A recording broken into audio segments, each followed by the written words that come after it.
பயத்துல 5 குழந்தையோட இருக்க ஒரு நாயை அடிச்சு கிணத்துல தூக்கி போட்டதை பாதுகாக்குன்னு 9 மணிக்கு போயிட்டு ஈவினிங் 7 மணிக்கு தான் வர முடியுது. அந்த சூழ்நிலையில 5 போன் காலாவது வந்திருக்கேன், எங்க இடத்துல நாய் அடிபட்டு கிடக்கு, இங்க அடிபட்டு கிடக்குன்னு. எதையெல்லாம் பாதுகாக்கணும்னு தெரியல. இந்த சூழ்நிலையில நாகர்கோயில்ல இருந்து ஒரு அம்மா போன் பண்றாங்க, கருத்தடை பண்றதுக்குன்னு இங்க இந்த நாயை பிடிச்சிட்டு போனாங்க. திரும்ப என்ன கருத்தடை பண்ணிட்டு கொண்டு விடுறாங்க, குடல் வெளியில தொங்கிட்டு இருக்கு, பாதுகாக்க முடியுமா அப்படின்னு உள்ள சூழ்நிலையில.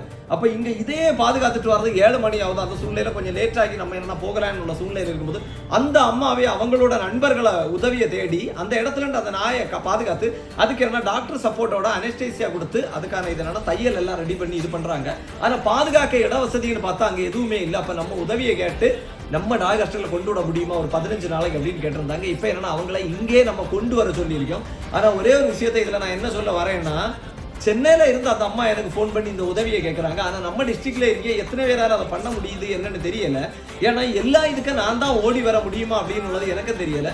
உங்களோட சப்போர்ட் இருந்தால் மட்டும் தான் பாதுகாக்க முடியும். ஒரே ஒரு விஷயம் என்ன சொல்லி, கருத்தடை பண்றோன்னு உள்ள விஷயத்துல நீங்க காசு சம்பாதிக்குங்களா என்னன்னு எனக்கு தெரியல. ஆனா கருத்தடை பண்றதா இருந்தா அதை சரியா பண்ண முடிஞ்சா மட்டும் பண்ணுங்க. காசுக்கு வேண்டி எதுக்க வேண்டி இந்த மாதிரிப்பட்ட சூழ்நிலையில பண்ணாதுங்க.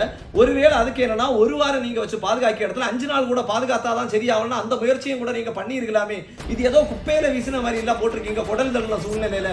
இந்த மிஸ்டேக் கூட திரும்ப திரும்ப பண்ணாதுங்க யாரும், இல்லைன்னா இந்த முயற்சிகளை நீங்க எடுக்காதுங்க.